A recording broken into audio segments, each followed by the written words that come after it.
ကဲအားလုံးပဲမင်္ဂလာပါဒီနေ့ကတော့ကျွန်တော်စနိုက်ပါပြစ်နေလေးတစ်ချက်ပြောပြပေးမယ်နော်မေးတဲ့သူကတအားများဆိုတော့ကျွန်တော်စနိုက်ပါဘယ်လိုဖြစ်လဲဒါစတင်မချိန်ရသေးဘူးဗျာစနိုက်ပါစတင်ကကျွန်တော်မချိန်ရသေးဘူးနော်ပြင်ချိန်ပြမယ်လုံးဝအိမ်တအားလွဲတယ်ဗျာတန်ပြည့်လို့အဆင်မပြေဘူးတအားများတယ်ကျွန်းဦးကတအားလုံနေတော့ကျွန်တော်တို့ရန်သူမထိနိုင်ဘူးပေါ့နော်အဲ့ကြတော့ကျွန်တော်တို့စတင်လေးကိုတစ်ချက်သွားပြီးတော့လုပ်ပြီးပြီဗျာ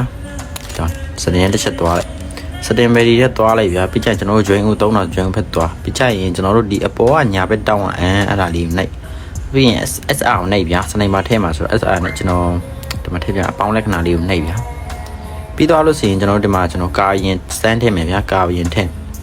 ပြီးကြစတင်လေးဆွဲစတင်လေးလောက်မယ်ဗျာကျွန်တော် join ဦးကင်မရာမှာကျွန်တော်လောက်မယ်ကျွန်တော်80လောက်ပဲထားဗျာနည်းနည်းငြိမ်အောင်လို့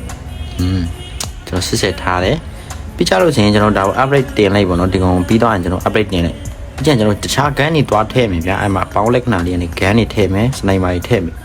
စနိုက်ပါတွေထည့်ပြီးသွားလို့ဆိုရင်ဗျာကျွန်တော်တို့ copy တိုင်းယူလို့ရခြင်းပြန်ချင်းလို့ပြန်ချင်းစရာမလိုဗျာ input ပြောင်းပြီးကြရင်ဒီမှာ copyright လေးရှိရဲ့အကောင့်လေးကိုနှိပ်အဲဒီမှာကျွန်တော်တို့စနိုက်ပါတွေထည့်အဲ့လိုကိုလောက်ထားတဲ့ gun ကို copy သွားယူဗျာကာနဲ့လောက်ထားဆိုကာမှာသွားပြီးတော့ copy သွားယူရဗျာgun နဲ့အဲ့လိုပဲတခုချင်းစီလောက်သွားတယ်ဗျာပြန်ချင်းစရာမလိုဗျာပထမကိုစနေမှာထည့်ထားတဲ့ GAN တိုင်းမဲ့သူဖြစ်သွားပြီ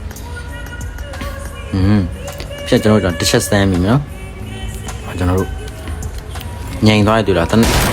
GAN နဲ့လုံးဝညင်သွားတယ်ဗျာအဲ့ကမလောက်တော့အဲ့လိုမျိုးဖြစ်ကျွန်တော်တို့ဒါဗျာပြစ်တာဘယ်လိုဖြစ်လဲဆိုတော့ကျွန်တော်တို့ကျွန်တော်ပြပြီဟာဗျာရန်သူရဲ့ညာဘက်ခေါင်းပေါ်လေးကိုနော်အဲ့နည်းနည်းထားလိုက်အဲ့လိုမျိုးဒါလေးမဝေးနေကြအဲ့လိုမျိုးသူကခေါင်းတက်တယ်ပဲတွေ့လားအဲ့လိုမျိုး